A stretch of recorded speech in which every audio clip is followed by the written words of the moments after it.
Hazak, Benjamin, Hazak. Ça va, Bah vous oui, allez bien? ouais, attends. T'as trouvé, David? J'essaye de voir. Normalement, c'est là. Benjamin, donne à David, notre nouvel ami, un sidour avec Pirkei Avot. Un sidour avec quelqu'un. לשלם בשכר, מתחלץ.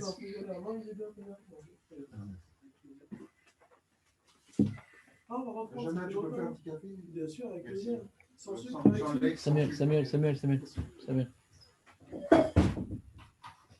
Merci. Donc, Sarah Mahamarot Nivra Olam. Donc, la Mishnah nous dit que Hachem a créé le monde en 10 paroles. Uma Talmud Lomar. Et c'est pour nous apprendre quoi? Que les sages nous apprennent que le monde a été créé en 10 paroles. Comme vous savez, les Chachamim, en aucun cas, ne cherchent à nous donner des informations descriptives qui ne soient pas en elles-mêmes source d'enseignement constructif.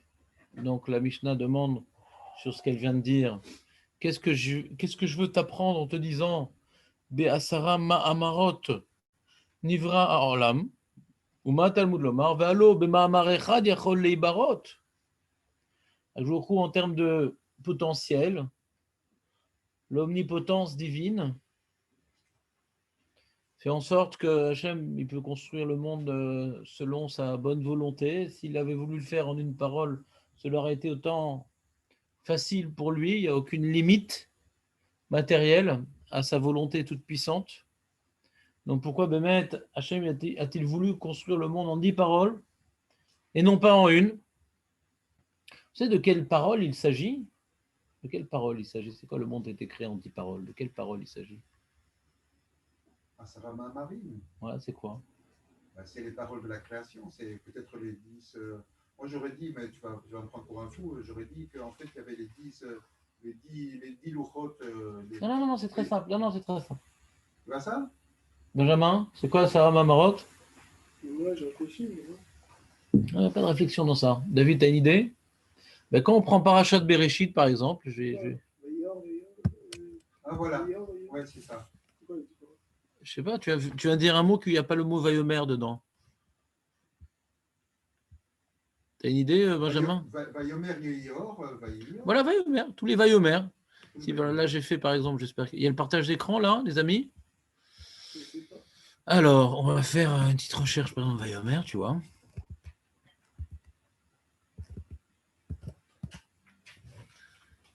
Voilà, donc il y en a, dans le Passou Gimel, il y en a un Vayomer, Elohim, Yeyor, Vayor. Ensuite, il ne me l'a pas mis. Il ne les a pas tous mis. C'est dommage. Comment ça marche? Comment elle marche cette fonction? C'est quoi cette fonction? CTRL F3? Non. F3 tout seul? Non. Bon, je ne sais pas. Alors, donc Vayomer, donc Passou Gimel. Ensuite, Passouk Dalet, donc ça fait un, on a dit, ouais. Donc c'est le premier jour, il y a marqué Vayomer une fois. C'est le deuxième jour, il y a marqué Vayomer Elohim Yeir Akia. Donc c'est le fameux ciel entre la création. Je ne sais pas. Qu'est-ce qui te semble difficile à comprendre, Benjamin? Qu'est-ce que je viens de dire? Première parole, non, c'est pas ça que j'ai dit, c'est Samuel. Non, Vayomer. Deuxième Vayomer. Deuxième Vayomer, Pasuk Vav. Voilà, c'est Lokim et hein? Voilà. Deuxième jour, il y a un deuxième Vayomer. Troisième jour, Vayomer et Lokim, Ikavu Amaim. Que les eaux en dessous du ciel se réunissent. C'est un troisième Vayomer. Voilà. Toujours dans le troisième jour, il y a un deuxième Vayomer. Vayomer Elohim Taché Aretz Desher Esev Mazriazera. Donc c'est l'ordre donné à la végétation d'émerger du sol. C'est le quatrième Vayomer. Voilà, on a fini avec le troisième jour. Quatrième jour, Vayomer Elohim Yehi Meorot Arakia. C'est il dispose les luminaires dans le ciel. On est au cinquième Vayomer, c'est ça? Très très bien.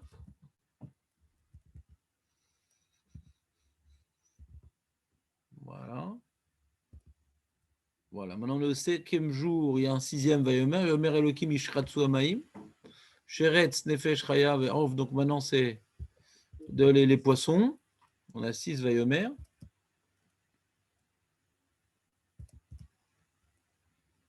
Voilà. Et Yom Shishi, Vayomer Elohim Totsi Eretz Nefesh Chaya, c'est les Behemoth. Donc on a déjà 7 Vayomer.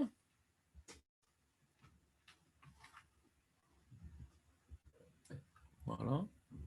8e Vayomer, Vayomer Elohim Naase Adam Betzalmenu, de faire l'homme selon notre image. Voilà, Vayivarech Otam Elohim Vayomer Lahem Elohim pour vous, le pour vous de tous les êtres vivants de se multiplier. C'est donc le 9e Vayomer, Nachon. On est le 9e? Non, je suis trompé, c'est pas Vayivarech, je suis trompé. Le 9e Vayomer, c'est Vayomer Elohim. Ine natati lachem kol esef zorer azera el pnei haaretz et kol haaretz asher bo.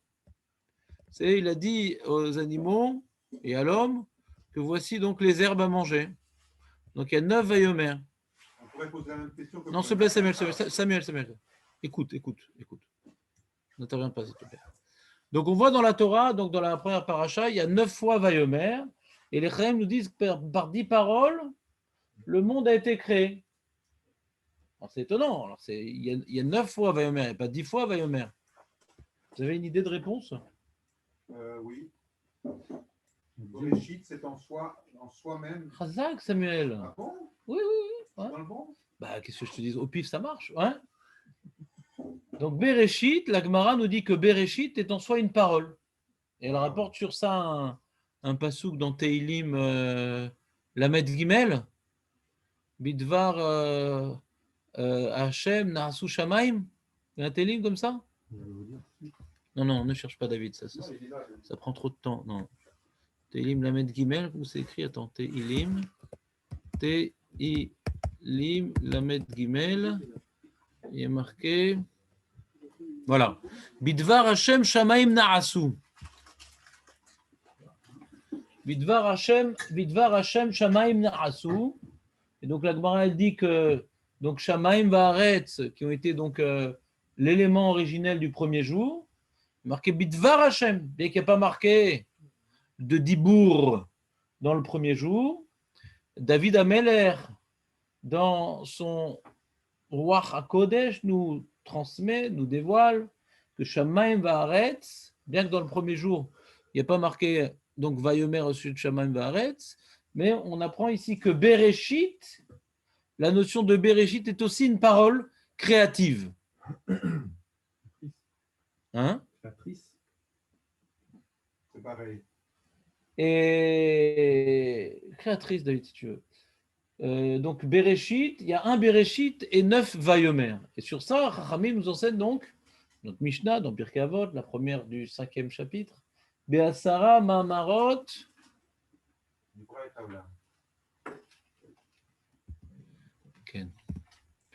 Nivra Ha'olam. Asara Mamarot Nivra Ha'olam. Alors, les commentateurs essayent d'expliquer le double aspect de la création par le verbe divin, puisqu'on voit qu'il y a un double aspect. Il y a d'abord Bereshit, et après Vayomer. C'est pas pareil. Pourquoi Hachem, il a créé le monde d'abord par Bereshit, première parole, suivi de 9 paroles qui sont Vayomer. Donc elles sont pas, c'est pas, comment dirais-je, homogène ces 10 paroles. Il y a 2 types de paroles. Il y a Bereshit qui est une sorte de Dibour, on a vu dans Teilim, et 9 paroles qui sont des Amira. Il y a un Dibour et 9 Amira. Vous suivez ou pas? Nathan, t'as pas sorti ton cahier. Tu devrais déjà noter, donc voilà, donc on voit que le monde est écrit en 10 paroles. Le premier c'est Bereshit, vu dans Teilim sous la forme de Dibour, et les autres c'est Vayomer. Parce que David ici c'est très très scolaire. S'il y a on doit noter, il y a des interros, il y a des punitions. On amène d'ailleurs Samuel spécialement pour catalyser toutes les punitions.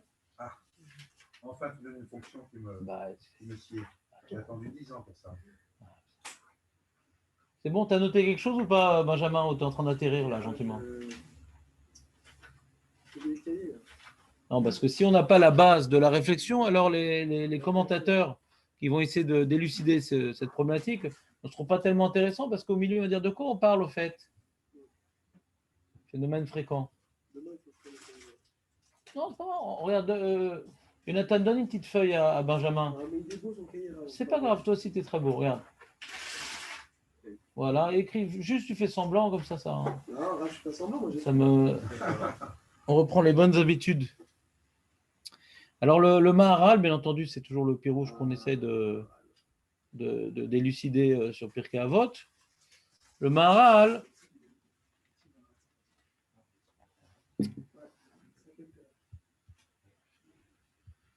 On n'a pas fait le jingle.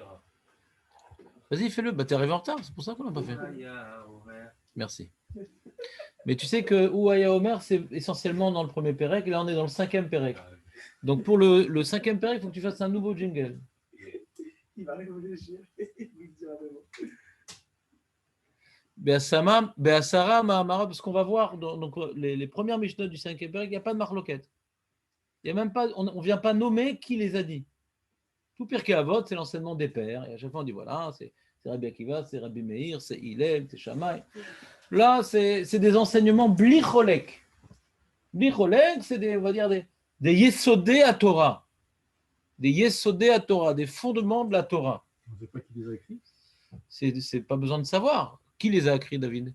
Je pose la question. Il n'y a pas de question qui les a écrits. Donc, comme toutes les autres Mishnayot, qui les a écrits? Il a écrit. Qui les a écrits? Toutes les autres Mishnayot étaient écrites par une seule personne.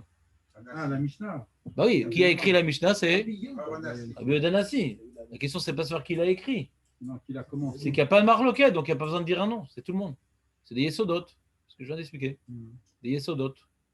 C'est pas l'opinion de Hillel, c'est pas le mode de vie de Shammai, c'est pas le mode de vie de Rabbi Akiva, son enseignement personnel, sa construction personnelle, adaptée à son époque, adaptée à sa génération. Non, c'est des yesodé à Torah. Yesodé à Torah. Be'asara ma'amarot nivra olam.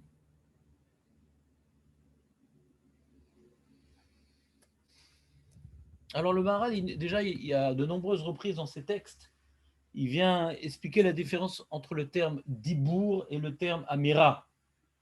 C'est quoi la différence entre le terme dibour et le terme Vaidaber Hashem El Moshe Lemor?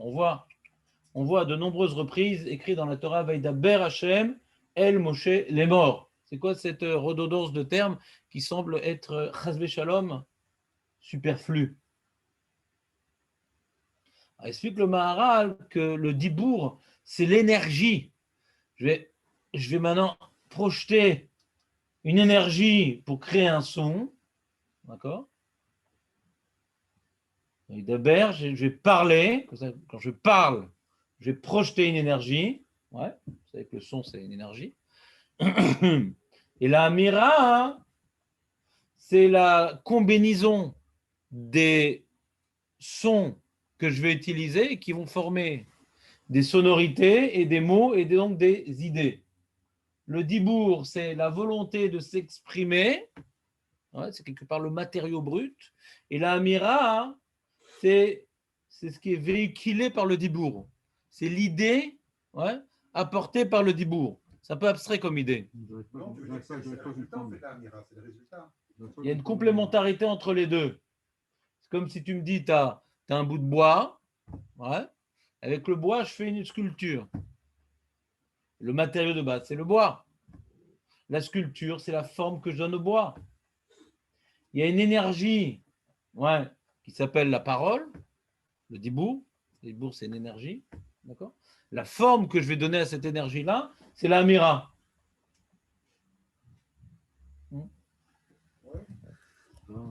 Dibour, c'est plutôt masculin.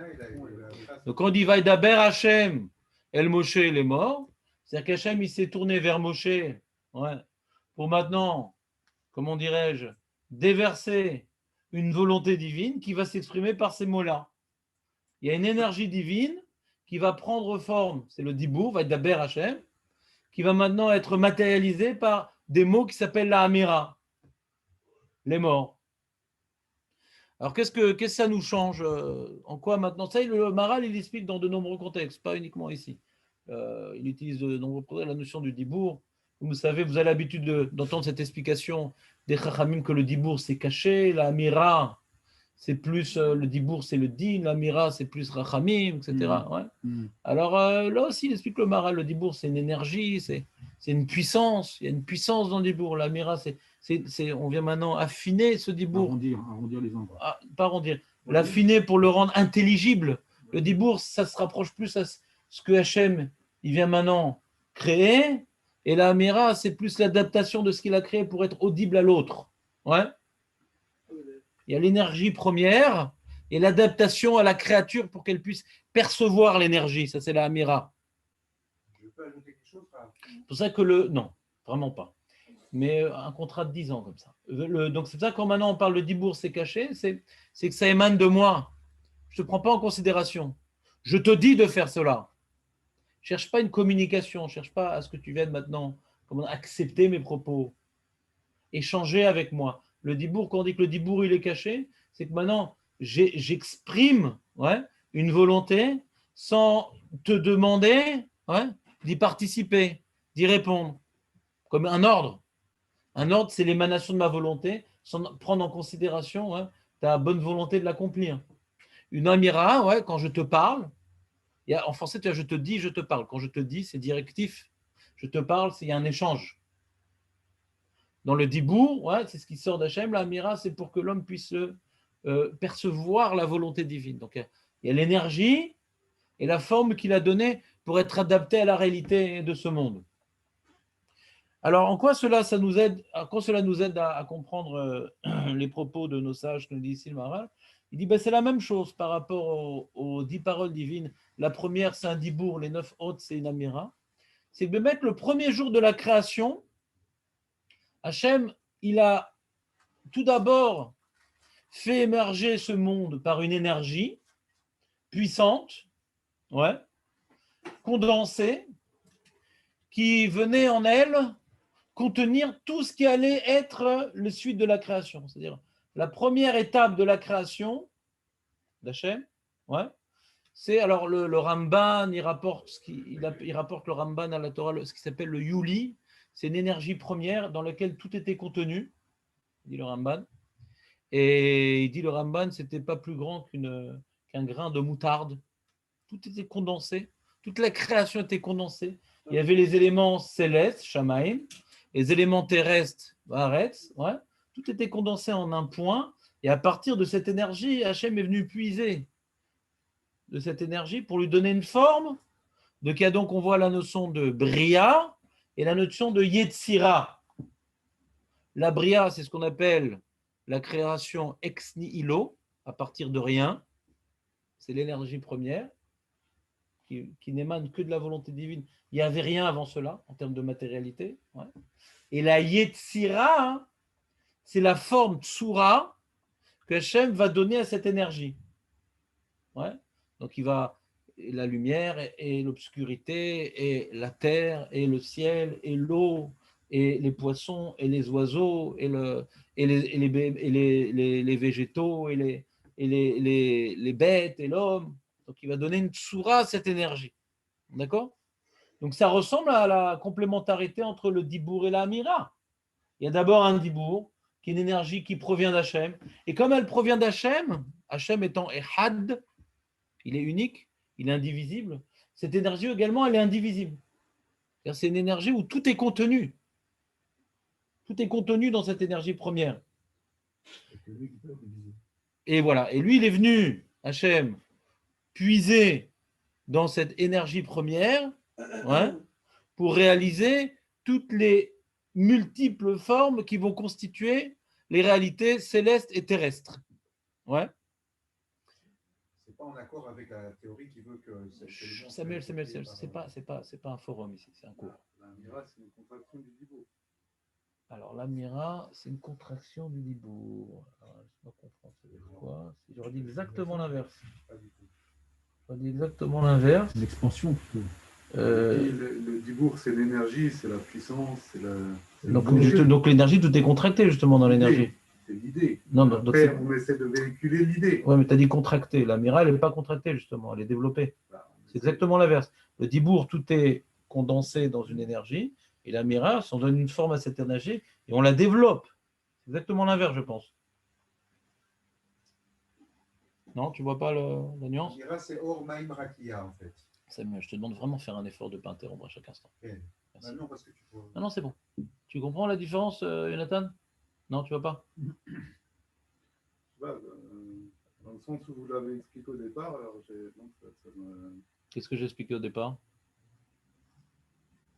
j'avais l'impression que le dibour, c'était la matière brute. Ouais, très bien. Condensé. Voilà. L'énergie. Plus que la matière d'énergie. Le dibour, il vient. Non, c'est ça le dibour. Ça, c'est le dibour. Ça, c'est le dibour. Ça, c'est le dibour. Ça, c'est le dibour. Non, non, peu importe. Ça, c'est le dibour. Et après, il y a la mira. D'abord le dibour et après, il y a la mira. C'est exactement comme tu as dit, mais à l'envers. Du coup, c'est l'énergie, mais là, c'est la forme. La mira, c'est la contraction du dibour. Exactement l'inverse.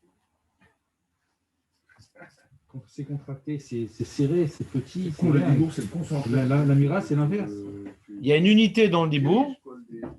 Tu diriges l'énergie. Peut-être qu'on n'a pas la même étymologie des mots. Ouais. Diriger, contracter, c'est pas du tout la même chose, diriger.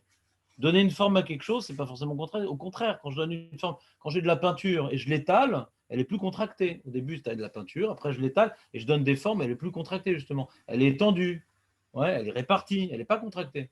J'aurais dit que c'est exactement l'inverse de contracter, la mira. Alors que le dibour, c'est justement, il y a une notion de. Alors c'est ce que je voulais expliquer justement maintenant, parce que je voulais expliquer, bien entendu en étant imprégné des propos du Maharal. La notion de pourquoi Hachem il a créé comme ça par ces deux types d'expressions verbales. Le Maharal il explique qu'il y a deux réalités dans le monde. Il y a une réalité, Hachem il a voulu créer un monde qui lui ressemble.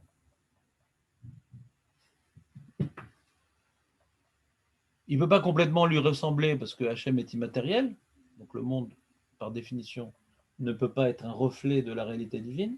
Ouais. Mais comme Hachem est attaché à ce monde, ce n'est pas un échec divin, c'est pas bon, allez, j'ai rien à faire, c'est son projet. Il a voulu que le monde puisse, sous une certaine forme, lui ressembler. Hachem a voulu que le monde, sous une certaine forme, puisse lui ressembler. Donc il a voulu que le premier élément qui va constituer la base de la Genèse, ouais, puisse ressembler à sa réalité, puisque Hachem, il est un. Hachem, il n'est pas matériel.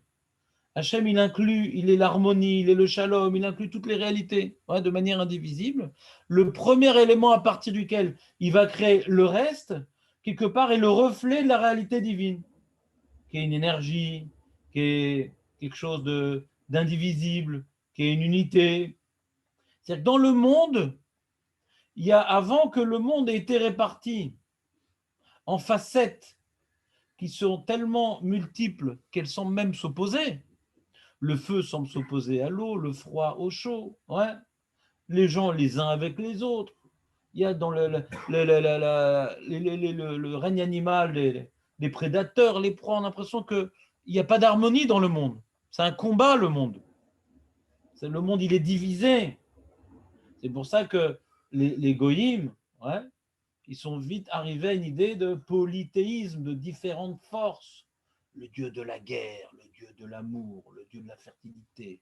Tellement le monde semble être constitué de réalités pas uniquement diverses, mais des réalités opposées. Le monde semble être le lieu d'opposition à des forces multiples. Ça, c'est la réalité visible du monde. Mais à l'origine, Hachem, il a fait dans le monde une unité, et c'est de cette unité qu'il a créé toutes les autres réalités qui semblent être opposées. C'est-à-dire que, puisque tout le but, si on va très loin dans la réflexion, dans le but même de la création, tout le but de la création, ouais, c'est shalom, il y a ces shalom, c'est d'arriver au shalom. Hachem ou Echad. Hachem, il est un. l'homme, il semble être constitué de sentiments, d'intellect, de passion, de désir, ouais, de midot rao, de midot tovo, de yetzer hara, de yetzer hatov, ouais. Tout notre travail, c'est d'arriver à une unité, de mettre notre corps au service de notre esprit, ouais, d'utiliser les bons côtés de notre yetzer hara, qui est pour nous le rappel d'une certaine puissance. Dans yetzer hara, on a une grande puissance, une grande volonté pour de l'argent, pour la vengeance. On voit en nous une énergie extraordinaire. Ça nous découvre, ça nous dévoile notre potentiel. La Vera nous dévoile notre potentiel. Qu'est-ce qu'on peut faire comme touillotte pour yetzer hara et veiller la nuit et dépenser de l'argent? Ça dévoile notre potentiel, le yetzer hara. Donc, quand on arrive maintenant à catalyser cette énergie dans la volonté divine, on arrive à faire Echad avec nous-mêmes. L'homme, il doit faire Echad avec lui-même. L'homme, il doit faire Echad avec sa femme. L'homme, il doit faire Echad avec sa famille. L'homme, il doit faire Echad avec le Ham Israël. Le Ham Israël doit faire Echad avec le reste du monde. Et quand maintenant, toute cette unité a été réalisée, l'homme avec lui-même, avec sa famille, son peuple et le reste du monde, et toute la création elle-même, chercher la complémentarité, ne pas détruire le monde, ne pas exploiter le monde en l'abîmant, en cherchant l'harmonie même dans le monde, qui est un projet très lointain. Les goïms, ils s'intéressent, Greenpeace, le monde, etc., alors qu'eux-mêmes, ils sont divisés, eux-mêmes, ils se supportent pas. C'est un cercle qui grandit, l'unité, qui commence par nous-mêmes. Les gens, ouais, pourquoi il y a tellement de sinatrinam dans l'âme Israël, etc. Les gens qui critiquent le manque d'harmonie de le monde. Je dis, toi, t'es harmonieux avec toi-même, toi, t'es harmonieux avec ta femme. Il y a un travail qui commence par nous. La Avat Israël commence par la Avat Atzmenu, Avat Neshotenu, Avat Yeladenu, Avat Mishpachatenu. Après, ça grandit. Si on n'arrive pas à aimer les gens qui sont proches, comment on peut critiquer ceux qui n'aiment pas les gens qui sont différents? Si les gens qui sont proches et qui me ressemblent, je n'arrive pas à m'accorder avec eux, alors comment maintenant je peux reprocher à qui que ce soit le manque d'union avec le reste du monde? Ouais. Donc la matara, puisque l'homme a été créé à l'image de Dieu et Hachem ou Echad, toute la matara du monde, c'est d'arriver au Echad, d'arriver nous-mêmes à faire un avec nous-mêmes, faire un avec notre famille, faire un avec notre peuple. Si on ne fait pas un avec nous-mêmes, si on n'arrive pas à catalyser notre yetzer hara, forcément on aura un problème avec notre femme. Forcément on a un problème avec notre famille. Parce qu'il y a la jalousie, parce qu'il y a la recherche de plaisir, il y a des énergies qui sont perdues. Elles ne sont pas utilisées pour la construction. Elles sont utilisées pour mon ego, pour renforcer ma centralité dans le monde. Et plus je suis central dans le monde, plus il y a des éléments qui me dérangent parce qu'ils veulent aussi être centraux. Quand on se marie, si maintenant on va être au centre du couple et non pas être en union avec le couple, et bien alors quand maintenant elle m'apporte des choses, ça va, mais quand maintenant elle attend des choses de moi et que je ne me sens pas capable parce que mon ego va dire, ah, qu'est-ce que tu veux, je n'ai pas l'habitude, je n'ai pas si. Attends, la manière que tu attends d'elle des choses, elle peut attendre des choses de toi, je ne comprends pas. Mais si tu es au centre du monde, tu ne comprends pas. D'accord, quel rapport? J'ai besoin d'elle et qu'elle me donne ce que j'ai besoin. Mais elle aussi, elle a des besoins. Quel rapport? Quand on voit qu'Hachem, il est au centre du monde et qu'on est des éléments éparpillés, divisés, opposés, et qu'on doit chercher à s'unir autour d'Akadosh Baruch Hu, c'est lui le liant. Hachem, c'est le liant de toutes ces, comment dirais-je, ces électrons, de tous ces atomes qui s'opposent. Il vient relier l'ensemble. Donc même dans la création, quand Hachem il a créé le monde, il a créé l'élément liant qui est l'énergie première. Pour dire que même dans la création qui semble être une réalité éparpillée, diverse, opposée, ouais, à l'origine, il y a l'essence divine, le reflet de la réalité divine qui est l'énergie première qu'il a bien voulu mettre dans le monde pour montrer qu'il est attaché à ce monde et que ce monde, il est apte à pouvoir lui ressembler. Il n'a pas créé une réalité qui s'oppose à Dieu, Chazé Shalom. Que dans ce monde, il y a une possibilité d'arriver à accomplir le but qui est ressembler à Kadosh Baruch Hu. Ça, c'est l'élément premier, c'est le Bereshit. C'est clair ou pas, Benjamin? J'irai voir ta feuille, le résumé.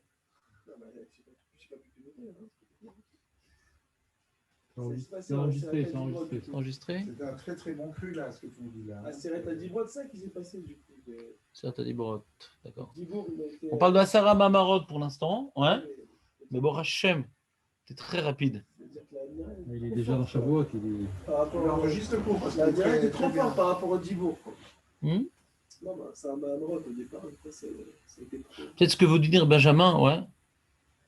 Peut-être ce qu'il essaie de nous expliquer, c'est que pourquoi les 10 commandements, ça sert à 10 borot, parce que justement, là, c'est l'énergie divine qui n'est pas adaptée à l'homme, justement, les 10 commandements. Oui, C'est ça ça que doit être un on n'a pas, comme c'était pas des Amirot, on n'a pas été, comment dirais-je, capable de recevoir l'énergie divine. C'est un dibour, justement, là-bas. Donc, c'était justement l'énergie divine qui les a tués, parce qu'elle n'était pas adaptée. Hachem, il a voulu justement mettre.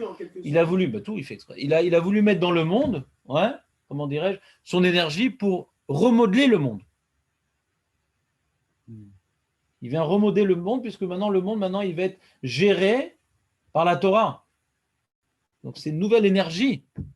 C'est comme le Dibour Rishon. On revient au Maaseh Bereshit. Le Dibour Rishon qui a été profané, puisqu'il y a les Vodazara, il y a eu la séparation de l'humanité par la Babel. Migdal Babel, ça montre le manque de volonté de s'unir, de s'imprégner du Dibour, du Bereshit. Ouais. Donc l'humanité s'est complètement explosée en mosaïque, ouais, non pas du tout harmonieuse, un chaos d'opposition. Le Dibour, c'est une sorte de Maaseh Bereshit. La Sarah Dibourot, on recrée le monde que par l'énergie divine, mais qui n'était pas adaptée à l'homme, on n'était pas capable de la. C'est pour ça que Vaïdaber Hashem, El Moshe, les morts, c'est Moshe qui va pouvoir incarner la Hamira. Parce que le Dibour Hashem, on n'est pas capable d'écouter le Dibour Hashem. C'est Moshe qui est l'intermédiaire pour donner une forme, une place, ouais, au Dibour divin. On n'est pas capable d'écouter le Dibour divin sans la Hamira de Moshe. Vayomer, Moshe Amar. Elle était bonne celle-là. Celle-là était excellente. Ça t'a plu, hein? Là, tu as voulu te maintenant que situer la dans lecture. l'histoire. Non, on comprend mieux pourquoi ça s'appelle la Sarah Dibourot. C'est pas de ça qu'il parle, en tout cas, le Maharal, mais c'est toujours une technique de Benjamin de noyer le poisson. Donc, pour l'instant, on parle des premiers moments de l'univers. Toi, tu es rapide, tu nous as dépassé. Et reprenons les propos de la Mishnah. La Mishnah nous dit, donc, parce que le sujet de la Mishnah, c'est pas nous expliquer la création, c'est nous expliquer pourquoi on a voulu nous dire que c'est écrit en Asara Mahamarot. Pour nous apprendre quoi? Alors, c'est très étonnant ce que la Mishnah répond. Pour nous apprendre quoi?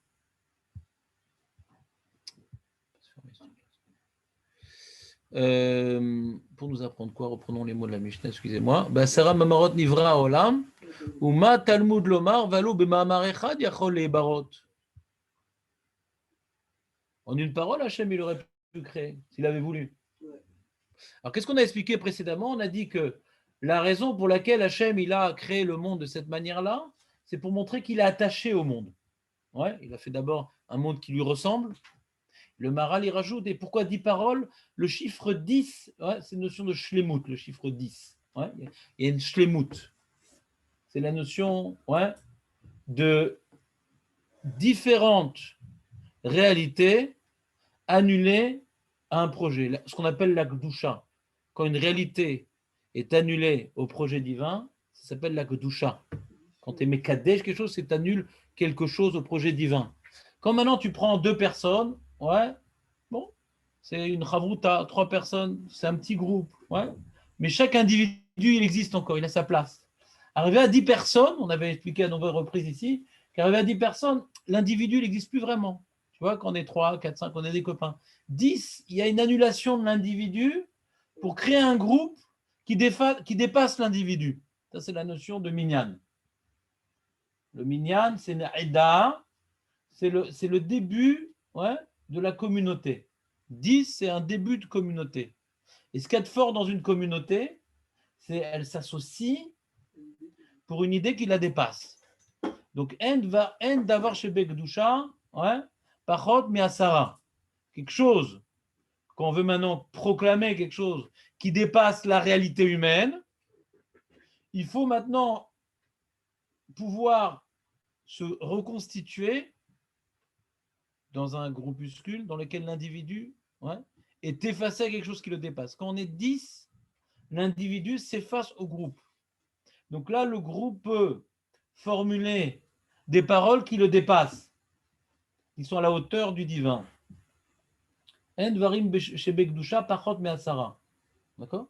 Donc la notion de gdusha est représentée toujours par asara. Ouais? C'est l'annulation de l'individu pour former quelque chose, une unité. Asara, c'est une unité. Donc encore la même notion. Il y a une double notion d'unité dans la création du monde. D'abord, l'énergie première qui était, comment dirais-je, où tout était en un. Et après, il a réparti. Hachem est venu répartir dans le monde, placer dans le monde chaque réalité par les 9 amirot qui vont suivre. Mais on va arriver à un chiffre 10 pour dire que toutes ces réalités qu'il a créées, en vérité, sont unies les unes aux autres pour représenter Hachem dans son unité. Il y a un liant à toutes ces réalités diverses. De la manière que quand tu prends 10 personnes, c'est une annulation de l'individu à un groupe qui s'élève au-dessus de l'individu et qui vient l'unir et lui donner un sens. La réalité du monde également. Vous me suivez ou pas? Oui, complètement. Non?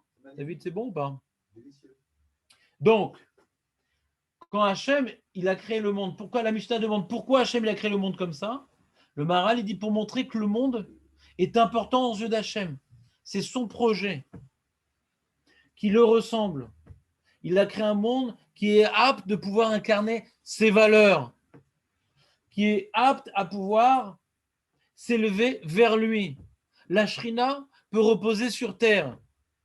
Donc c'est un monde très important. Alors c'est ça qui explique le Maharal dans la Mishnah. Il dit pourquoi il l'a fait comme ça. Les param inarechaim shema abdim et haolam shenivra ba'asara ma'amarot veliten srartov les tzadikim shemekayim et haolam shenivra ba'asara ma'amarot. La Mishnah nous répond, elle lui dit pourquoi Hachem il a créé le monde comme ça? Pour punir les Rechaim, qui a été écrit en 10 paroles, et pour récompenser, pour donner un salaire, un bon salaire aux tzadikim, ouais, qui accomplissent le monde. Les Rechaim détruisent le monde, les tzadikim perpétuent le monde. Ah, il demande, le Maharal, il dit, d'abord, il dit, je ne comprends pas. Donc, puisque c'était écrit par 10 paroles, quand ils détruisent le monde, les Rechaim, ils détruisent 10 paroles et non pas une. Le pshat de la Mishnah, c'est ça que ça veut dire. D'accord? Donc, pour punir les Rechaim, il a créé 110 paroles. Ouais. Comme ça, ils ont détruit 10 paroles. Et pour récompenser Tzadikim, il a créé en 10 paroles. Comme ça, ils ont créé 10 paroles. Ça, c'est les mots de base de la Mishnah. Il dit, je ne comprends pas. Alors, Hachem, il va créer de manière arbitraire le monde. Ouais. Il sait quelqu'un, il va voler un objet. Alors, il va mettre à sa disposition un objet qui vaut beaucoup plus d'argent. Comme ça, il va être beaucoup plus puni. À quoi il joue Hachem? Dans la lecture première de la Mishnah, on ne comprend pas à quoi il joue. Quoi. Il a créé un monde composé de plein de trucs pour que quand on faute, alors on va être plus puni. Et quand on ne faute pas, on va être plus récompensé. C'est un jeu? Il dit non, pas du tout. Je reprends l'explication du Maharal après avoir évoqué sa question de base. Ouais. L'explication, il dit non, le fait qu'il ait créé le monde en 10 paroles avec tout ce qu'on a expliqué, le monde il ressemble à Hachem, il est apte à pouvoir incarner. Donc c'est un monde qui est important aux yeux d'Hachem. C'est le projet d'Akadosh Baruch Hu. Alors, quand maintenant un rachat, il vient, par ses comportements, aller à l'encontre du projet divin, donc détruire le projet d'Hachem, il est gravement puni. Ce n'est pas un hobby d'Akadosh Baruch Hu, sa résidence secondaire. C'est Zéamakom, c'est le lieu dans lequel il veut que l'homme se construise. Donc, quand maintenant tu viens détruire le projet divin, la punition, elle est grande. Quand tu viens perpétuer le projet divin, la récompense, elle est grande. Le fait que Hachem a créé le monde en 10 paroles, ça prouve que le monde, il a de la Kedusha. Donc le fait de faire des averot, tu mechalel le monde, tu profanes le monde. Le monde, il a un yi'oud. Le monde, il a une direction. Le monde, il a un projet. C'est le projet d'Hachem. Celui qui ne suit pas le projet d'Hachem, il vient détruire le monde. Celui qui vient maintenant s'associer au projet divin, il vient... Donc la punition, elle est grande parce que ce monde, il est important. La preuve, il a créé un monde qui est le reflet d'Hachem, un monde qui est apte à recevoir sa présence. Donc, on a une grande responsabilité. Benjamin, c'est une grande récupération, là, je sens, ce matin. Tu es en super forme à 10 heures. Ouais. Ça t'avait manqué, là.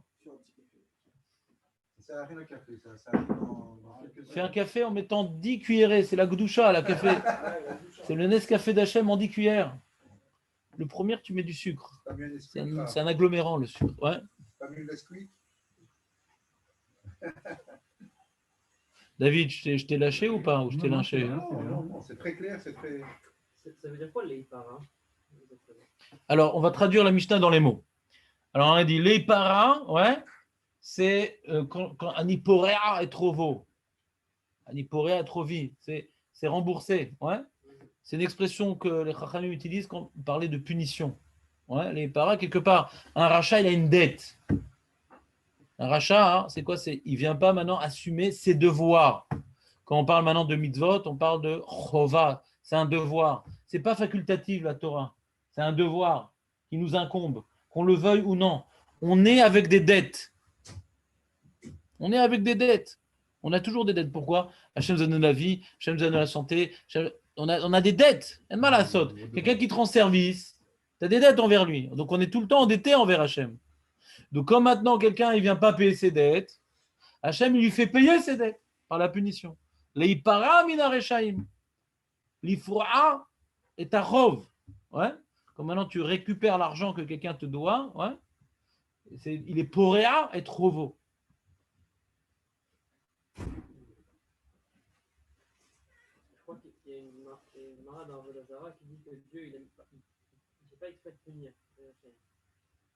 Et là, la Mishnah, elle donne une réponse qui semble un peu bizarre. C'est quoi il ne fait pas exprès de punir? C'est quoi? Il ne va pas se faire, en sachant qu'un homme va tomber, il ne fait pas exprès de rajouter les punitions derrière, parce que l'homme va tomber. Je veux pour trouver le texte exact. Non, mais j'ai pas compris l'idée. C'est quoi C'est-à-dire un homme il faute. Par exemple, il sait qu'un homme va voler. Ouais. Dieu ne va pas faire exprès de mettre 2 interdits pour pouvoir le punir doublement. Il va lui laisser qu'un interdit pour que le punir une fois s'il tombe. Je vous retrouverai le texte. Ouais, et qu'est-ce que. Et là, ici, on donne l'impression que Dieu il l'a fait exprès de faire 10 fois, même si c'est pas vraiment ça le raisonnement. Ça, c'est la question du Maharal. Ouais. Et il ne veut pas dire ça, le Maharal, justement. Exactement. Ouais. Il veut dire que non, il veut dire que c'est pas qu'Hachem, il a voulu punir les Réchaïm. C'est que la Mishnah est en train d'expliquer comme quoi le monde est appréciable aux yeux d'Hachem. Il est tellement appréciable aux yeux d'Hachem qu'il y a une gloucha dans le monde, il y a un reflet de la réalité divine, il y a un projet dans le monde, il y a un défi, il y a une construction. Ouais, que le rachat, quand il va donner le dos à tout ça, ouais, alors il est malheureusement puni gravement. Parce que c'est pas que, bon, ben moi j'ai choisi, moi je suis pas religieux. Il y a des gens religieux, moi je suis pas religieux. C'est mon choix. Hein. Mais tu as des chovotes. On ne te demande pas ton avis si tu veux maintenant participer à la construction du monde ou pas. C'est un combat chacun. Alors le Maharal, il pose une question. Il dit, pourquoi marquer Veliten srar tov la tzadikim, de donner un bon salaire aux tzadikim. Il aurait pu marquer, ou les chalem, un salaire, on aimait chalem, un salaire, d'accord? On ne dit pas noten sachar, on peut dire les chalem sachar en ivrite. Pourquoi marquer les chalem? Les chalem, c'est-à-dire quoi les chalem? C'est quand quelqu'un, maintenant j'emploie quelqu'un et je lui paye son salaire, ouais. Je suis chalem quand j'ai payé son salaire parce que j'avais une dette. Je me suis quelque part libéré de ma dette envers mon employé. Donc je suis devenu chalem. Il dit Hachem, il n'a pas de devoir de payer les mitzvot. Il n'a pas de devoir. Tout le srar des mitzvot qu'Hachem nous donne, ouais, il n'est pas obligé, parce qu'on fait une mitzvah, il doit nous payer Hachem. Hachem, il est obligé à rien. Exactement. C'est la notion, la différence entre le créateur et créature. On n'est pas sur un pied d'égalité avec Hachem. Ah, je fais ça pour toi, une seconde Samuel, une seconde. Je fais ça pour toi Hachem, mais attention, en échange, tu me fais ça. Il n'y a pas. Ça, c'est la faute des Bnei Israël. Ouais. Juste avant l'épreuve d'Amalek, ouais, dit Hachem, donne-nous de l'eau. Si tu veux qu'on reçoive tes mitzvot, donne-nous de l'eau. Ils sont venus menacer à Hachem. C'est quoi être menacé à Hachem? Ouais. Massa Omeriva, menacé à Hachem. Si tu ne me donnes pas ça, moi je ne fais pas ça. Comme si c'est un contrat avec Dieu. Ouais. Donnant. Il y a un business avec Dieu. Non, Atachayav. Même si je ne te donne rien, même si le juif il se trouve dans une prison au confin du monde et qu'il est assailli par tous les malheurs du monde, il est encore chayav de faire son Kriyat Shema. Ce n'est pas en fonction de ce que Hachem me donne que je dois faire les mitzvot. C'est le but de ma vie. C'est le but de ma vie. C'est comme quelqu'un dit, ah là là, j'ai eu des galères aujourd'hui, alors je ne vais pas manger. Mais quel rapport? Manger, c'est pour donner la vie à ton corps. Oui, mais aujourd'hui, mon corps, il m'a fait une verrue, je me suis fait un claquage. Quel rapport? Ton corps, il a des difficultés, c'est pas pour autant que tu vas te séparer de lui, c'est-à-dire continue à manger. La manière qu'il y a une nourriture matérielle et une nourriture spirituelle. Les mitzvot, c'est pas pour faire plaisir à Hachem. Hachem, il n'a pas besoin de nos mitzvot. Ouais. Il vient nous donner les mitzvot pour nous construire, pour nous élever, pour nous donner la possibilité de nous effacer à sa réalité et prendre une part à l'éternité. Il nous a ouvert la porte de l'éternité par les mitzvot. On pourrait avoir une vie terrestre éphémère et il nous donne la possibilité de dire « Ah non, j'ai pas envie ». C'est quoi, tu n'as pas envie? Même quand maintenant tu es énervé, tu vas quand même manger, tu vas quand même dormir. Parce que tu sais que tu dois maintenant être mécayem ton gouffre. Ouais. Donc c'est pas donnant. Ah, aujourd'hui, mon gouffre, j'ai perdu le tournoi de tennis. Ouais, alors je vais pas manger. Quel rapport? J'ai pas réussi à faire ça. Quel rapport? Ça arrive. On n'arrive pas tout le temps à être parfait. Mais on mange, c'est normal de manger. Mitzvot, c'est normal.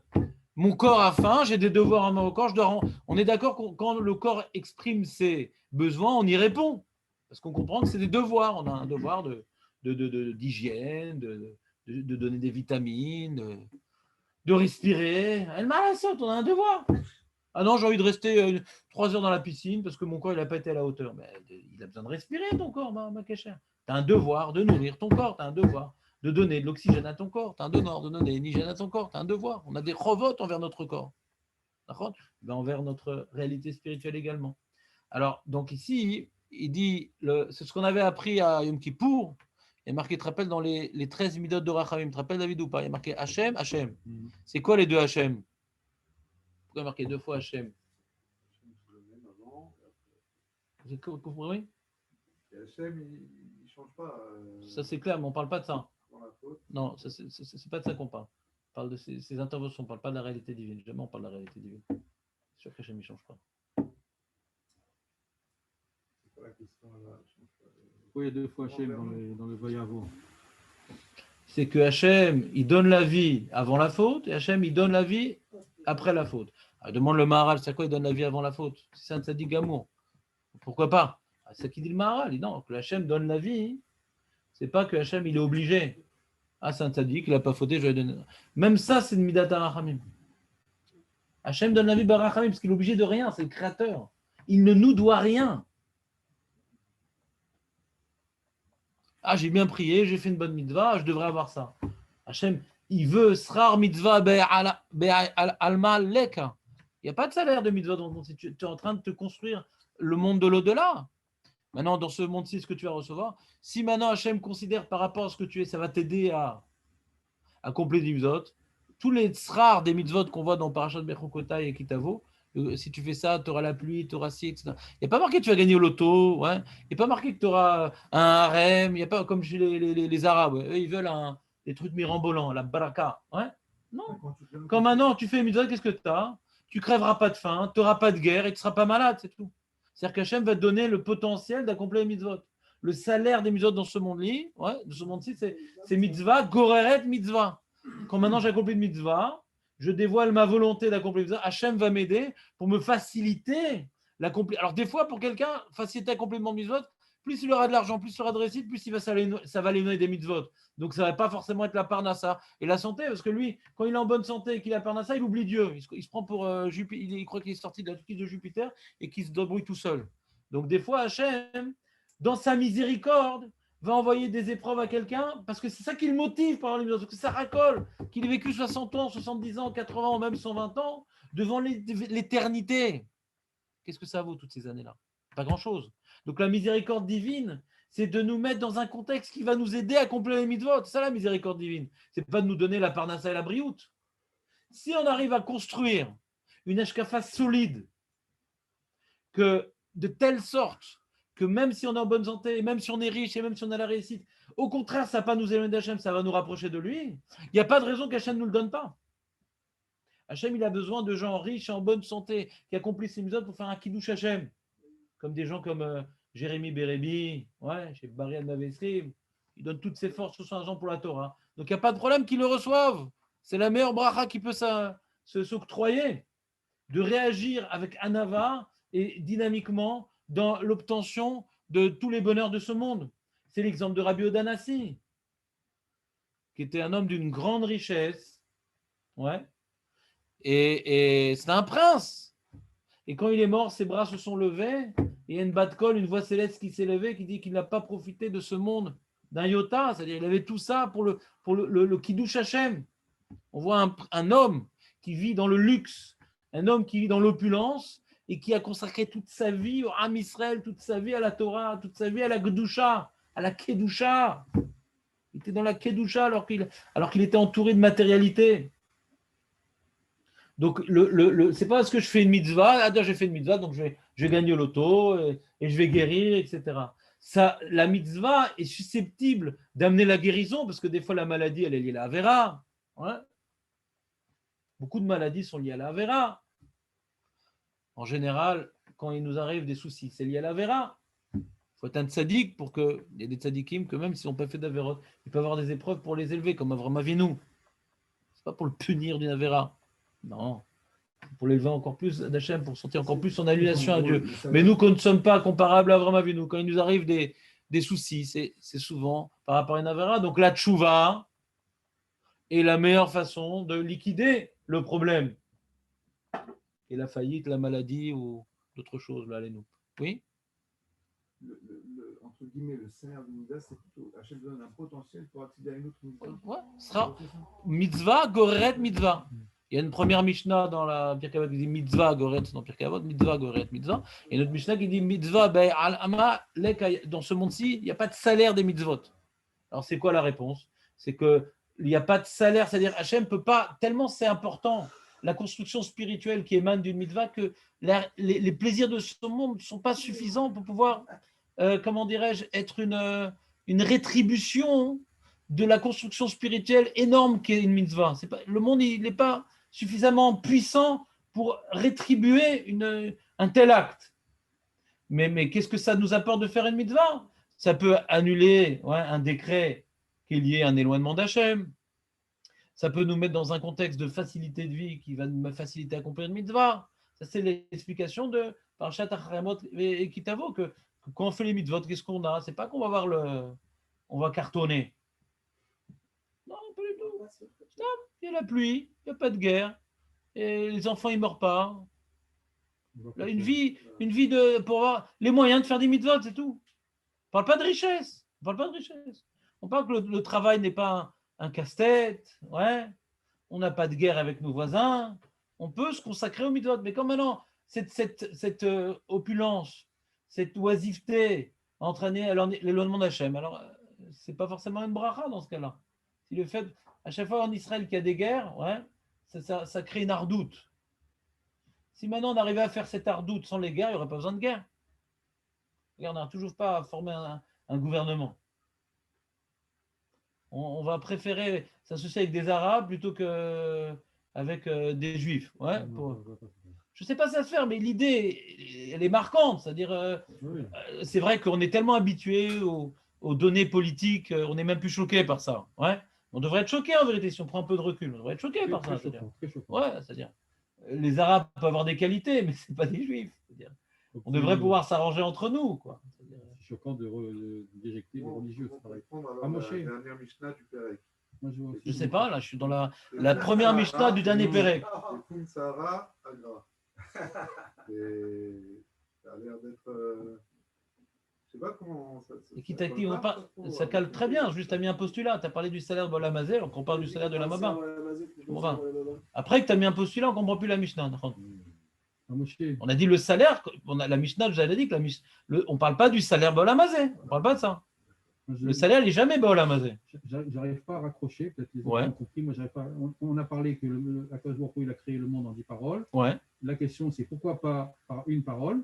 Voilà, très bien. Et la réponse qu'on donne, les Réchaïm, ils sont punis. J'arrive pas à faire le lien entre voilà. Benjamin, toi qui as pris un café, comment tu réponds à cette question? Quand on lit la Mishnah dans sa globalité, il faut que tu rendes le café. Ouais. J'arrive pas à raccrocher les wagons. Très, très, très, très bonne question. J'aime ces questions, David. Non, ils ont compris. Non, pas forcément. Non. On a dit tellement d'idées des fois que ça fait perdre le fil. On a expliqué que les 10 Mahamorot, c'était le 10, le nombre 10, le chiffre c'était la Shlemut. Et donc Hachem, par rapport à cette shlémut-là, Ah, j'ai venait compris. réaliser, il a demandé à l'homme de se réaliser à travers le monde. Et à partir du moment où tu ne fais pas la volonté d'Hachem, donc, Non. Non, la question Non, après Non, ça, il y a une tu t'es question, perdu dans la pourquoi pas une réponse. seule parole? Après, la question, c'est pourquoi pas une seule parole? Et la Léon, tu réponse, as un élément de réponse à la cette réponse, question? la shlémut, on a dit. David, ton baptême, ton bisutage. La shlémut, on a dit. quand tu dis tout Ah, dans la ça paraît bien, globalité, je pense. Attendez, c'est la parole à David, notre nouvel ami. Ouais, il faut le fidéliser. Oui. Il a d'ailleurs pris le trône de David, il a pris sa place. Samuel. Il n'a pas pris sa bande. Il a essayé de te remplacer. Donc, dans ta chaîne, demain, tu as plus besoin de venir. Oui.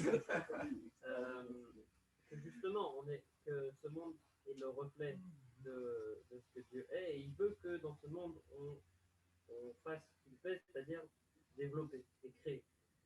Et quand quelqu'un te dit qu'un rachat de fait, t'a dit tu fais sa volonté justement, il le recommence pour ça, mais quand un rachat ne le fait pas, il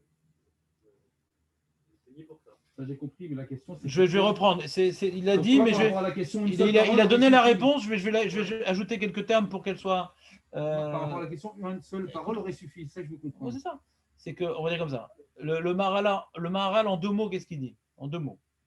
Il dit comme ça. Il dit le fait qu'il a créé le monde en 10 paroles, on voit qu'il y a de la Gdoucha dans le monde. C'est un monde qui est apte, à de grandes choses. C'est un monde qui est important aux yeux d'Hachem. Comme il est important aux yeux d'Hachem, quand tu détruis quelque chose qui est important aux yeux d'Hachem, il y a une punition qui est grave. Si c'est Stam, une petite histoire, Hachem, il a acheté des Playmobil. Il dit, bon, je m'ennuie la nuit, alors j'ai créé les vaches, les chauves-souris, les belles-mères, les trucs, ça fait de l'ambiance, Et hop, et bon, là, il a cassé mes Playmobil, je m'en fiche. Il a cassé mes Playmobil, quelqu'un l'a cassé mes Playmobil. Quand on dit que le monde, Hachem, comme le Maharal, il dit, Hachem, il n'y a pas une notion d'effort dans Hachem. Il a créé, on dit, parole, c'était fatigant, il était à bout de souffle. Non, ce n'est pas une notion d'effort.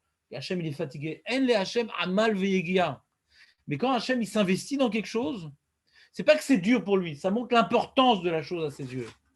Quand Hachem s'investit dans le Ham Israël, quand il est marqué Vélo à des Malar, Vélo à des Chaliar, Vélo à des Saraf, le fait de s'investir pour nous sortir d'Égypte, nous dit le Maharal, c'est-à-dire quoi? Ça prouve que la sortie d'Égypte était fondamentale. Ce n'est pas une petite histoire d'un petit peuple qui était paumé, Hachem, il a eu de la peine, il est sorti. C'est le projet d'Hachem, donc Hachem, il est venu en personne s'occuper de ce peuple-là, parce qu'il est important à ses yeux.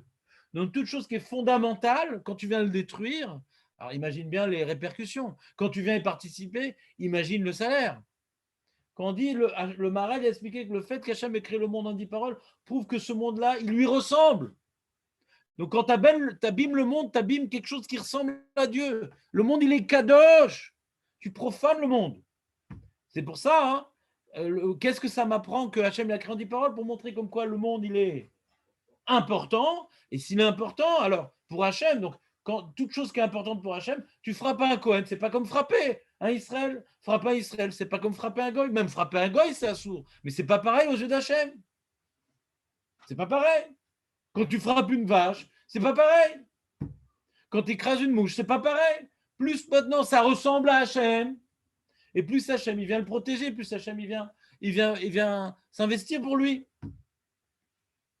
Il a créé le nom de 10 paroles parce que c'est quelque chose d'important pour lui. Pas parce que c'est important. Oui, on peut le dire comme ça, mais ça dévoile que c'est important. Ça nous apprend que c'est important pour Hachem. Ça lui ressemble. C'est un lieu dans lequel il veut résider. Il attend de résider dans ce monde. Il est fait pour être le lieu de résidence d'Hachem. Parce que c'est Asara, c'est la Gdoucha, c'est le lieu de la résidence d'Hachem. Donc, comme maintenant, au lieu maintenant de créer un siège à la réalité divine, tu fais maintenant un trou sans fin. Alors, quelque part, la punition est conséquente à l'erreur dans un tel projet. Donc, s'il avait créé qu'avec une seule parole, ça voudrait dire qu'il n'aurait pas eu la même importance pour lui. Ouais, c'est un monde qui est là, il n'y a pas de possibilité de se rapprocher d'Hachem. C'est un monde matériel, quoi. La parole d'Hachem, elle est quand même. Comment? La parole d'Hachem, si c'était au singulier, c'était. Mais moins. Mais moins. Moins que 10. Voilà. 1, c'est moins que 10. Il a pris ça déjà en CE2. 1, c'est moins que 10, David. Je sais, mais la parole d'Hachem, ce n'est pas la parole de n'importe qui. Alors, le Maharal, il ne veut pas expliquer qu'il y a une différence entre 1 et 10. Il y a une différence entre n'importe quel chiffre et 10 qui représente la Gdoucha. C'est pas Stam, il y a plus et il y a moins. C'est ce qu'il veut exclure, le Maharal. Tu as vu, il a créé en plein, donc tu casses, tu as cassé plein. C'est pas ça. C'est pas ça le pshat. C'est pas ça. C'est que 10, ça représente, c'est un monde qui ressemble à Hachem. C'est le monde qui est appréciable aux yeux d'Hachem. C'est son projet. Il s'est investi dedans. Il a mis dans ce monde une réalité qui lui ressemble. Et nous devons incarner, nous devons recoller les morceaux pour incarner cette unité. Et le rachat, il vit dans la division. Il est divisé avec lui-même, il est divisé avec ses proches, il est divisé avec le monde. Il casse l'union qui doit régner dans ce monde. Il est une division ambulante, le rachat. Il n'est quand même pas là par hasard. Ça a été créé par Hachem. Il a été créé avec une libre arbitre, il a la possibilité de faire ou de ne pas faire. Il n'y a pas de hasard, mais Hachem, il n'a pas créé la vera. Il a créé le devoir. La vera, c'est le refus d'obéir. Il n'a pas créé la vera, Hachem. Il a créé un monde de devoirs. Il nous a donné la possibilité de suivre la réalité du monde, qui est d'obéir, ou de fermer les yeux sur la réalité du monde. Je fais ce que moi j'ai envie. Mais tu es une créature, tu n'es pas un créateur. Tu as un programme. Tu es inscrit dans un programme. On a dit qu'il y avait 9 marot et 1 Bereshit. Tu vois, c'est plutôt 9 plus 1. Exactement. Pourquoi alors Parce que c'est un ensemble. On a expliqué que même les Asara Mamarot qui s'associent Echad, ça participe à l'OMD, parce que 10 encore, c'est l'idée d'union. On associe différents éléments pour s'effacer à une idée qui dépasse ces éléments. Donc, il y a une complémentarité dans le chiffre 1 plus 9 et 10. 9, il dit le Maharal, c'est toujours une notion d'idée de division dans le nombre. 9. De division, c'est 9.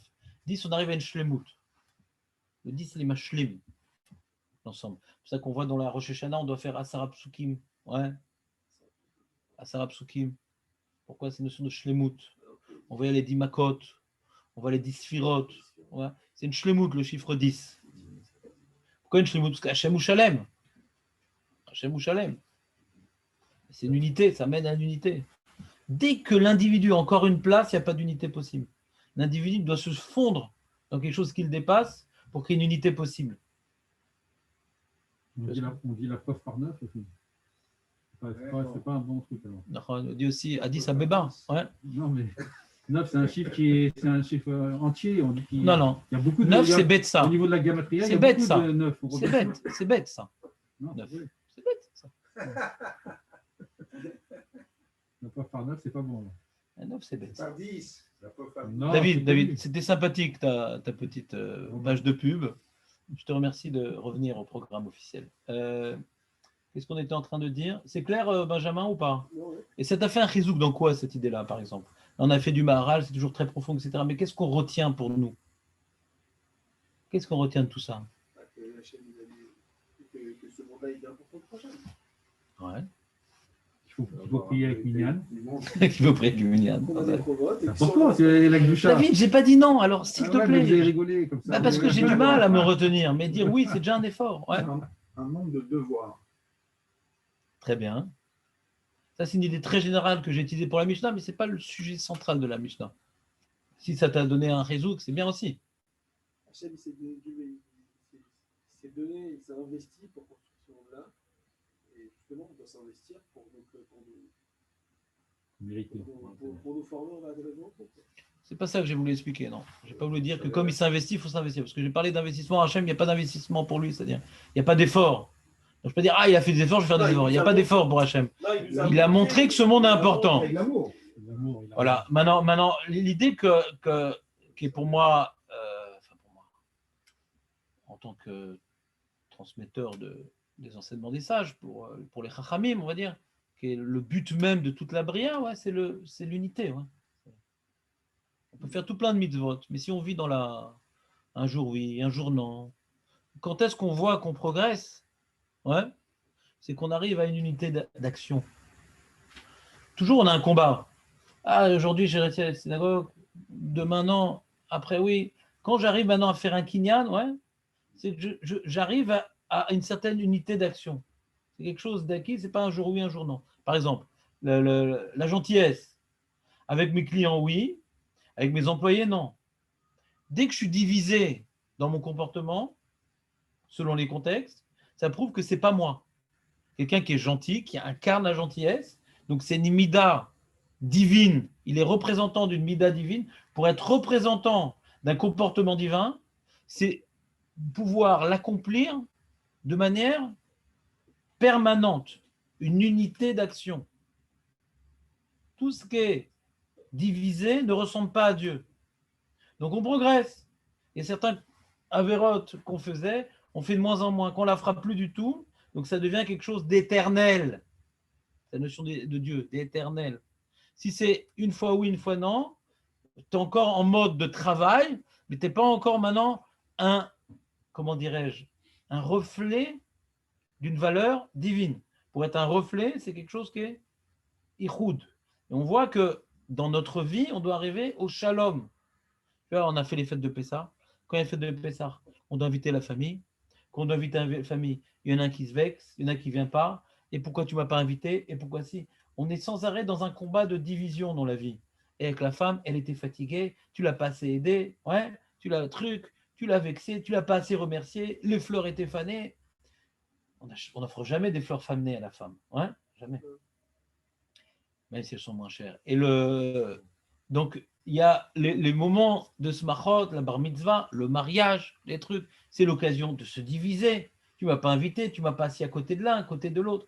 Si on sait que pour ressembler à Dieu, pour arriver à un ichoud, ouais, alors on mettra le shalom au summum de nos priorités. Non, ça va, je fais Shabbat, je mange kasher, je me suis disputé Azma. Je ne m'arrange pas avec ma femme, Azma. Je suis divisé en moi-même dans ça, Azma. Mais c'est le but. Toutes les mitzvot sont là, les 613 mitzvot sont là pour nous amener à nous comporter de manière juste, équilibrée et harmonieuse dans tous les contextes, pour nous soumettre à la volonté divine dans tous les contextes. Par rapport aux vêtements, il y a des halachot. Par rapport à la maison, il y a la mezouza, le maraqué. Par rapport à la femme, il y a des halachot. Par rapport au goïm, il y a des halachot. Par rapport aux animaux, il y a des halachot. Par rapport à mon gouffre, il y a des halachot. Dans tous les contextes, j'ai une subordination à accomplir qui m'amène à ne plus être au centre de ma vie, à m'annuler à Kadosh Baruch Hu. C'est mon annulation à Kadosh Baruch Hu qui m'amène à être en harmonie aux autres. Quand maintenant je suis annulé à la volonté divine, il y a quelqu'un qui me fait honte, quelqu'un ne me donne pas du kavod, je vais réagir? Non, je suis là maintenant pour incarner la volonté divine. Et à Kadosh Baruch Hu, combien de fois on faute envers lui, il ne réagit pas? Plus j'ai de l'ego, plus je suis au centre du monde et plus je suis générateur de division. Parce que quand chacun il est au centre du monde, ben, ça explose. Pas possible, il y a un seul centre. Il y a des satellites. On ne peut pas avoir plusieurs centres. Tu vois, par exemple, dans notre galaxie, il y a un soleil, ouais, qui est au centre de notre univers. Il n'y en a pas deux. Sinon, il y aurait des conflits, des percussions. Il y aurait des, comment dirais-je, des collisions entre différentes. Et pourquoi ça marche? Parce qu'il y a un centre. Le seul centre, c'est Akadosh Baruch Hu. Toi, soit tu es un satellite, ou soit tu es un destructeur d'univers. Tu vas entraîner plein de collisions. Donc cette shlemout n'est possible que dans l'annulation. Hachem, il a créé un monde, ouais, où il y a une unité originelle qu'on doit reproduire, qu'on doit reconstruire. Dans l'annulation, l'annulation c'est le minyan. Moi, c'est le chizou que me fait cette Mishnah-là. Que parfois, quelqu'un il est rentré dans Torah et Mitzvot et il fait plus d'histoire qu'avant. Il se la ramène plus. C'est pour lui l'occasion de faire plus d'histoire. Non, c'est assourd. Ah non, je ne mange pas là-bas. Si, ça. Des fois, quand la lacha elle interdit. Mais le faire béchalom, pas l'occasion de régler ses comptes. De faire des. Comment on dit slalom? Slalom baït. C'est-à-dire slalomer. Non, la Torah l'interdit et tout. C'est comme ça. J'ai décidé. À kol béchalom. Trouver sa place tout le temps pour l'effacement devant. C'est la notion du minyan, l'effacement. Dans la vie, on est obligé de faire des choix. Les choix, ça divise. Ça divise avec quoi? Si la personne en face, elle n'est pas de ton avis, c'est qui? C'est qui cette personne-là? Je sais pas, ça peut être n'importe qui. Non, je veux un nom. C'est ta femme, par exemple. Ta femme? Ça peut être ta femme, ça peut être. C'est souvent ça. Ton collègue, ça peut être... Très bien, alors parlons de la femme. Ouais? Parlons de la femme. Si. Je ne sais pas si tu as entendu parler du Rav José Eisenberg, il a dit dans un très beau cours que... Voilà, merci Samuel. La femme, par exemple, moi j'ai eu pas mal d'exemples dans ma vie de gens par exemple, qui ont fait tchouva et la femme pas. Ouais. Et le mec, donc il imposait à sa femme un certain nombre de gens, c'est assourd, c'est Shabbat, ces trucs, nanana. Et c'était une catastrophe. D'accord? Et quand le monsieur, par contre, il a posé des questions au rabbinim, pense à quelqu'un de précis que je connais. Ouais. Il dit, laisse ta femme ce qu'elle veut. Ton travail sur toi, de faire ta Torah et de respecter sa vie, va faire aimer la Torah. Et ça marche. À tous les coups, ça marche. C'est ce que je voulais dire, Rav, c'est ce que je voulais dire. Les enfants, qu'est-ce que tu veux? Tu fais tchouva au milieu de parcours. Les enfants, ils ont eu un père qu'au début, il avait une boucle d'oreille et une crinière de barracuda. Et puis, pitom, après, il commence à. La crinière, elle se répand en péote. D'accord, c'est une épreuve, mais il fallait qu'Hachem nous a fait faire ce parcours-là. Parce qu'on a besoin de passer par cette épreuve, mais c'est pas facile. C'est pas facile, parce que les enfants sont au milieu. La mère, elle est pas trop. Le père, il est plus. Léat. Et moi, j'ai l'exemple d'un ami comme ça qui a fait tchouva tardivement. Ouais. Et sa femme, elle était complètement opposée. Elle dit non, Shabbat, c'est le jour du shopping. Et c'est ce qu'elle faisait, Bémet. Je ne sais pas combien on peut faire de shopping, mais c'est ce qu'elle faisait. Ouais. Et lui, Bémet, il était dans son coin. Et d'ailleurs, il a arrêté d'étudier. Il était en France d'étudier avec moi parce que sa femme lui faisait des histoires, etc. Elle avait peur que je le rende trop religieux, etc. Donc, de vérifier ses mails, ces trucs, bon, c'était compliqué, etc. Et Léat, bon, j'ai perdu contact avec lui malheureusement. Mais les derniers contacts que j'ai avec lui, son fils, il fait Shabbat, il met les tefilines, il voulait aller en Shiva, je ne sais pas ce qui s'est passé, en étant très attaché à sa mère. Mais le combat de son père dans la tolérance a fait aimer la Torah. Dans la tolérance. C'est un choix personnel. Quand tu t'es marié avec moi, dit-elle, on allait manger des crevettes à Shabbat, qu'est-ce que tu me veux maintenant? Tu t'incrustes assez dans ma vie? Ça te va ou pas, David? C'est bien, parce que le mot de la Mishnah, il écrit les paras. T'as pas vu venir ça là. Je te disais. Ça fait 10 jours là, il faut se. Tu nous l'as dit moule à moule, celui-là. Bon, les gars, vous arrêtez là. Allez. Ce que j'ai dit à ma femme quand elle s'est fiancée avec moi, je lui ai dit, t'es la calamar, tu t'es assez incrustée dans ma vie. Elle s'incruste assez dans ma vie, la calamar. Calamar, ah oui, c'est beau. Voilà. Ah, c'est directement dès que vous êtes mariés Non, elle a compris après les Shevrachot. Allez, une semaine de réflexion. Ah, elle ne savait pas que j'étais lourd. Moi, ma femme, pour m'arrêter de fumer, elle m'a dit c'est marre le boro, c'est marre le boro. Donc, si on résume la Mishnah, les termes de la Mishnah, et d'abord donc les termes de la Mishnah, qui c'est donc on nous dévoile, les Chachamim, la création du monde, Bassamarmot, tellement connu cet enseignement à Samarot, mais il est là. Il n'est pas connu, il est là. Il n'est pas connu, il est là. C'est de là qu'on l'apprend. À Sarama Marot, ouais. Alors, il y a le Mara qui nous rapporte la Gemara avec le Bereshit, les neuf, etc. Donc, qui nous dévoile c'est quoi pourquoi ça s'est fait Be'asara Ma'amarot, pour montrer que c'est tellement important que ça ressemble un peu à Hachem et que c'est un lieu qui est adapté pour qu'Hachem puisse y résider, etc. Et donc, c'est pour cela que celui qui vient détruire le projet divin, eh ben, il s'éloigne de la chose la plus importante qu'est Hachem. Et celui qui participe au projet divin, il se rapproche de la réalité la plus importante qu'est Hachem. Donc, grande punition, grande récompense. D'accord? Ensuite, pourquoi il y a marqué l'iten srar et pas l'échalem srar? Parce qu'Hachem, il n'est pas obligé de donner. C'est un cadeau, tout ce qu'il crée et tout ce qu'il donne, c'est pour notre bien. C'est pas qu'on lui apporte des choses et qu'il se sent obligé de nous payer parce que, grâce à nous, il a de l'oxygène. Il est en train de. Non, Hachem, il n'a pas besoin de nous. Tout ce qu'il fait, c'est pour nous aider, pour nous faire avancer. Et une dernière question du Maharal pour finir sur ce point. Le Maharal, il demande si maintenant il y a des tzadikim, donc ils sont Mekayem et Taolam, comment le rachat, il est Me'abed et Taolam, c'est-à-dire, et tzadikim, c'est un peu la tfila d'Avraham Avinu. S'il y a des tzadikim, pourquoi tu veux détruire Sodome et Amora? S'il y a des tzadikim dans la ville, ouais, donc 10 pour chaque ville, parce qu'il y a une certaine. Le minyan, le fameux minyan, ouais. Si chaque ville est Réouya, les Kabel, Shrina, chaque ville, il y a 10 personnes qui sont des tzadikim. Donc, chaque ville, mitkayemet, elle a un kiyum, chaque ville, parce qu'il y a 10 personnes qui donnent une place à Hachem dans cette ville-là. Donc, il n'y a pas Zelo Me'abed la ville, d'accord? Donc, on voit la notion, s'il y a 10 tzadikim, même s'il y a des Rechaim, tu vois, Zelo Me'abed. Alors, comment on dit que les Rechaim, ils sont Me'abed et Taolam? S'il y a des tzadikim, donc ils sont Mekem le Olam. Donc, ça ne peut pas être Me'abed. Tu vois un rachat, ouais, et qu'est-ce qu'il fait?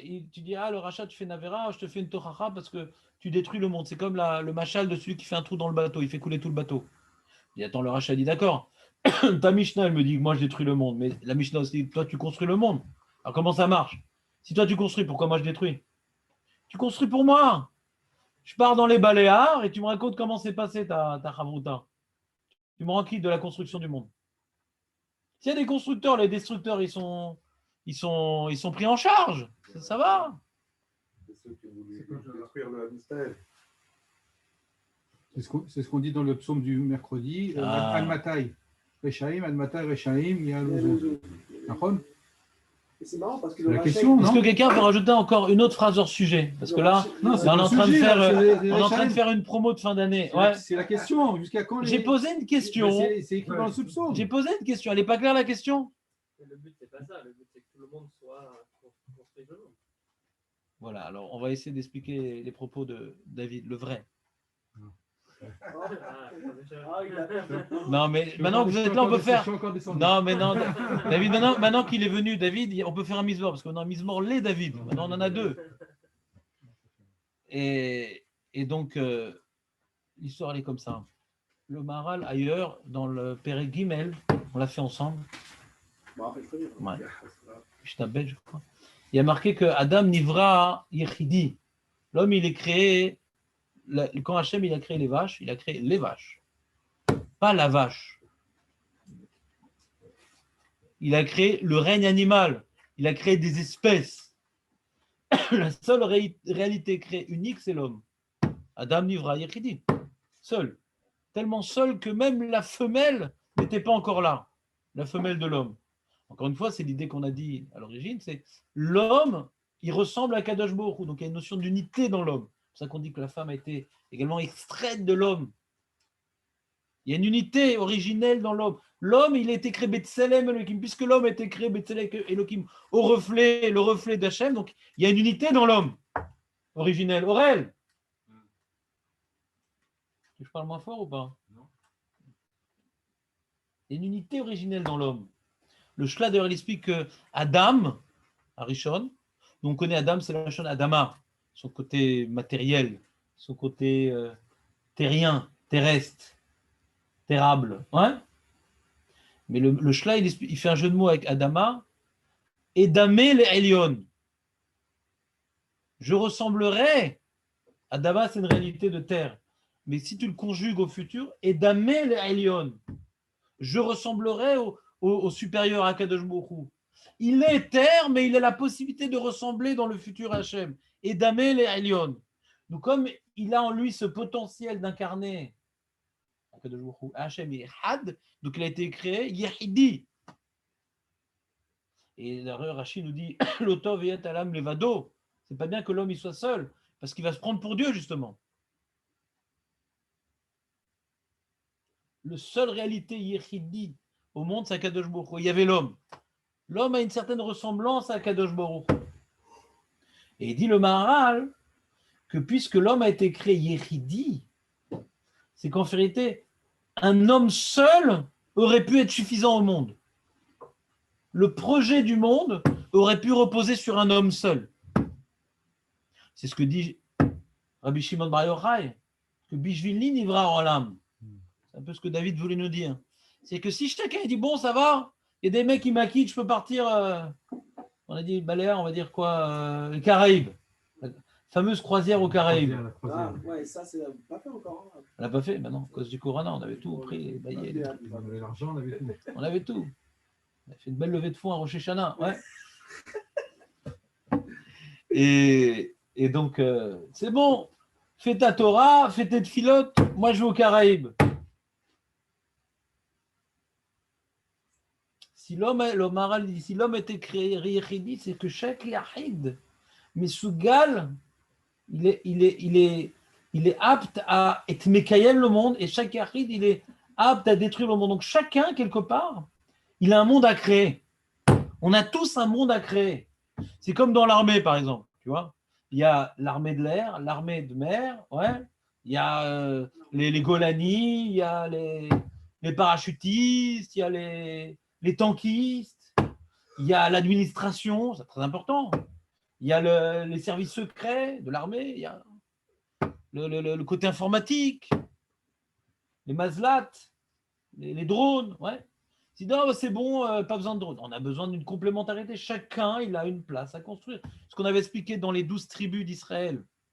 Chaque tribu a une certaine ma'ala, une certaine qualité que n'a pas d'autre. Et donc, la réalisation du Ichud Hashem, elle est dans l'union des 12 tribus qui viennent chacune incarner une qualité absolue. On ne peut pas incarner de manière absolue la Torah, le Chesed, la Tfila, on peut pas. On doit accomplir ces 3 axes, mais la perfection, on ne peut pas arriver à un niveau de perfection dans tous les domaines. Les tribus, chacune incarne un niveau de perfection. Et dans les tribus, il y a des familles, il y a des ramifications. Et chaque famille, elle va donner une couleur à une certaine spécificité à cette qualité-là, dans un domaine particulier. La Guide Sahara et Zevouloun, c'est la Torah et le commerce. C'est la Torah adaptée pour les enfants, la Torah pour la Lacha, la Torah, il y a différentes nuances dans cette Torah-là. Donc chaque famille a une fonction. Donc on ne sait pas ce pourquoi on est fait. Et on ne le saura, vous savez, peut-être, quelqu'un dit, mais Rav, moi, c'est quoi mon but dans la vie? Qu'est-ce qu'Hachem, il attend de moi? Tu crois qu'on peut répondre à ces questions-là, Aurel, ou pas?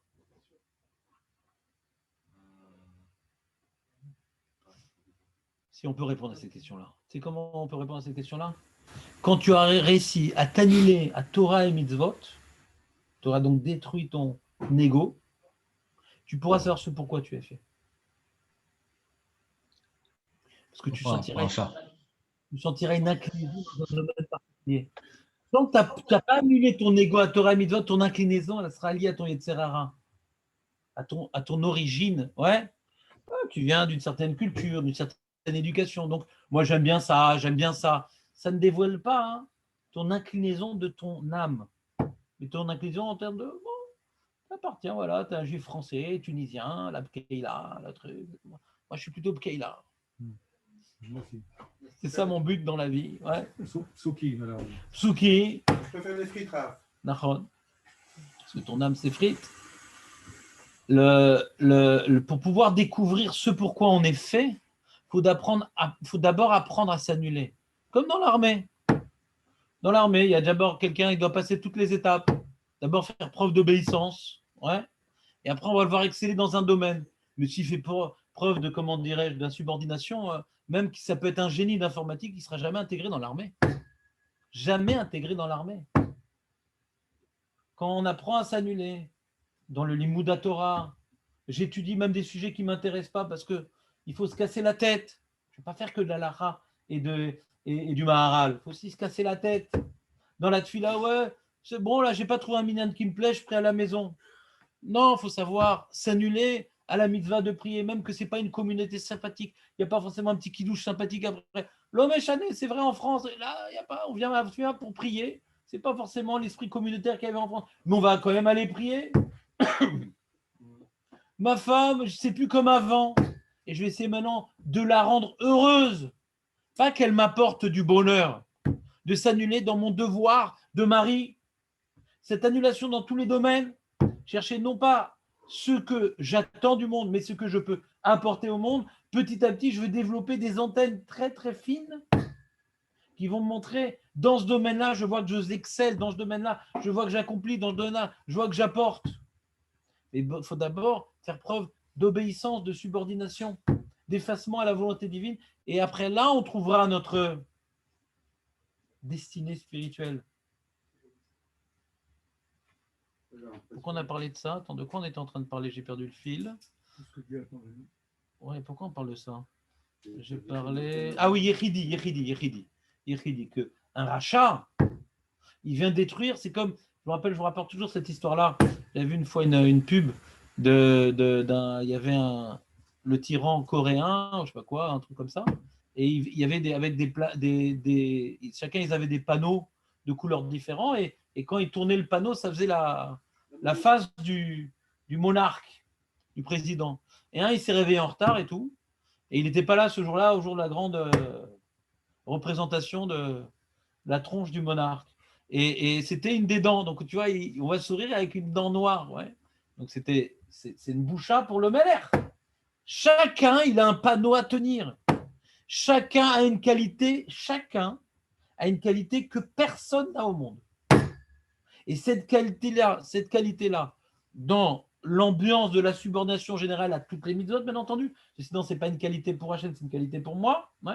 Après la subordination à Hachem dans toutes les mitzvot, cette qualité-là, ce Kiddush Hachem, va être le reflet d'une perfection divine.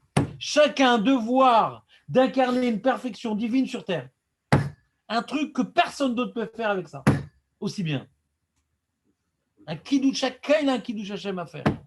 Et donc, si maintenant tu ne l'accomplis pas, alors le tableau qui devait représenter l'harmonie divine, il y a un trou, tu as détruit le monde. Hachem ne va pas pouvoir encore faire descendre sa Shekhinah sur terre à cause de toi. Parce qu'il y a une caricature de la face divine. Il manque quelque chose. Le projet est impossible. S'il te plaît, Jonathan, ne sois pas Ouais, déprimant. attends, Ne sois pas déprimant. tu vas pas nous Contre casser les le bras. déprimés, il y a des comprimés. Et s'il ne prend pas ses comprimés, on va le réprimer. Et s'il ne veut pas être réprimé, on va le supprimer. C'est l'option pour la Shekhinah, c'est le. Non. C'est le fichier. Bezrat Hachem, sois positif. Crois pas, il se Donne de dit pas, l'énergie à toi-même, ça en donnera à ta femme, à tes enfants, à Israël. Il n'a pas assez de fiches à la maison, c'est son problème. Il y a un effet de synergie dans l'âme Israël. Quand quelqu'un il se dépasse, ça donne de l'énergie aux autres. Faisons notre travail, les autres le feront. Par amour du témoignage de notre perfection. Allez, demain, on fait la Gemara. Demain, le programme, on commence une petite demi-heure. Là, c'était pour entrer en matière. Demain, une petite demi-heure de Pirkei Avot.